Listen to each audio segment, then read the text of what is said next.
Bismillahirrahmanirrahim. Assalamualaikum warahmatullahi wabarakatuh. Apa kabar anak-anakku semua?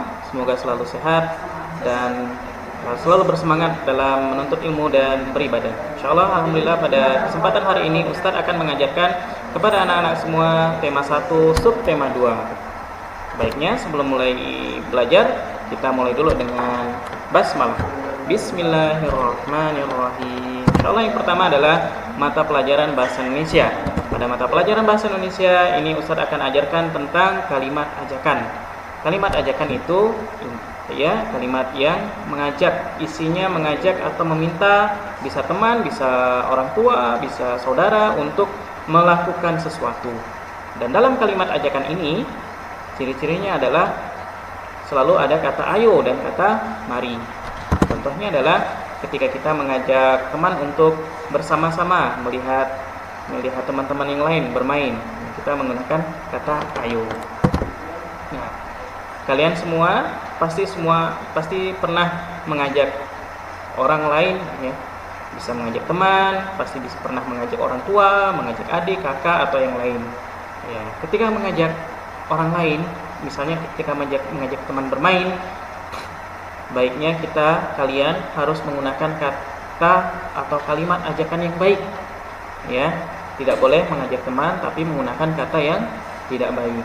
Kemudian kalau teman kita tidak bisa ikut mengikuti ajakan kita, misalnya tidak bisa bermain bersama kita atau tidak bisa yang lain, maka kita tidak boleh memaksa. Ya. Contohnya adalah ini ketika Aisyah mengajak Alif untuk bermain. Aisyah, tetapi Alif tidak bisa karena jari tangannya sedang sakit, maka Aisyah tidak menjawab tidak memaksa, tapi mengajak atau ikut Alif bermain yang lain yang tidak bermain mobil-mobilan karena tidak bisa. Itu adalah bahasa Indonesia tentang kalimat ajakan. Kemudian kita akan belajar lagi tentang matematika.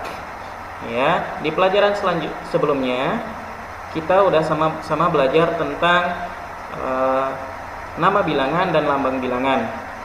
Ya. Jadi misalnya 398, 247, 149 dan bilangan-bilangan yang lain. Insyaallah hari ini pada hari ini matematikanya masih ada kaitan dengan lambang bilangan, yaitu kita akan membandingkan bilangan. Ya, kita akan membandingkan bilangan. Ya, ada yang lebih banyak atau lebih kecil, lebih besar dan sama dengan itu. Ini kemudian bisa dilihat di layar, ini ada juga lambang-lambangnya, bagaimana lambang lebih kecil, bagaimana lambang lebih besar dan bagaimana lambang sama dengan itu. Ini contohnya adalah ada dua bilangan. Yang pertama 356, kemudian yang sebelah kanan ada 365. Ya, 356 itu lebih kecil dari 365, maka ditulis dengan lambang bilangan lebih kecil. Kemudian ada lambang bilangan 243. Kemudian ada juga lambang bilangan 234. 243 itu lebih besar dari 234, maka ditulis dengan lambang lebih besar.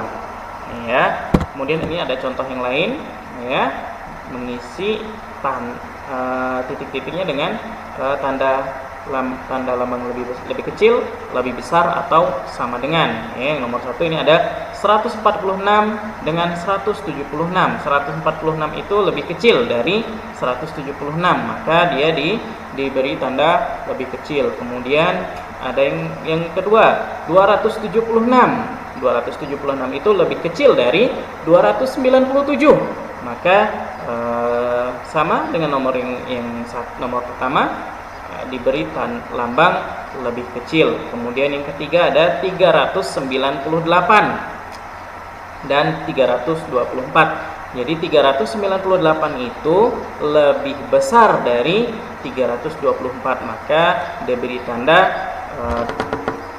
lebih besar. Dan yang keempat ada dua bilangan 698, kemudian yang di belakang juga 698. Jadi ada dua bilangan yang sama Jadi dua bilang ini sama maka diberi lambang sama dengan. Ya, ini tentang matematika. Insya Allah Ustaz yakin kalian kalau Ustaz beri tugas, insya Allah pasti bisa mengerjakannya. Kalau tidak bisa lihat lagi video ini untuk belajar ya. Kemudian terakhir kita akan belajar tentang PPKN. Jadi pelajaran PPKN ini